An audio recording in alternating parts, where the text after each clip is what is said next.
ఇప్పుడే మనం చూసుకున్నట్లయితే మరొక అప్డేట్తో మేము ముందుకు వచ్చాను. సో రైతులందరి ఖాతాలకు కూడా ప్రతి రైతు ఖాతాకి కూడా 2,000 రూపాయలు అయితే జమ కాబోతూ ఉన్నాయన్నమాట.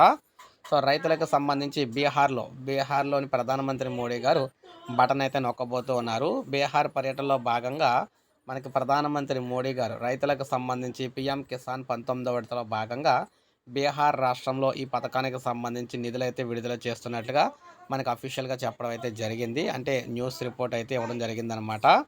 సో పిఎంఓ ఆఫీస్ అయితే అధికారికంగా ప్రకటించడం అయితే జరిగింది. బీహార్ పర్యటనలో భాగంగా ఉన్నప్పుడు ప్రధానమంత్రి మోడీ గారు రైతులకు సంబంధించి 19వ విడత నిధులు విడుదల చేస్తున్నారు.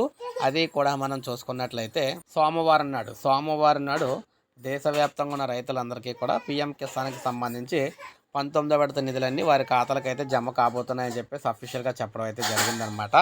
సో ఇది మనకి ప్రధానమంత్రి మోడీ గారు సో క్లియర్గా 19వ విడతకు సంబంధించి సో 24వ తారీఖున ఫిబ్రవరి 24 సోమవారం నాడు అయితే నిధులు విడుదల చేస్తున్నారన్నమాట. సో ఇది మనకు అప్డేటు. ఒక లైక్ చేయండి. ఇలాగే పథకాలకు సంబంధించి సమగ్ర సమాచారం అందిస్తూ ఉంటాను. సబ్స్క్రైబ్ చేసుకోవద్దు, మన ఛానల్ సబ్స్క్రైబ్ చేసుకోండి.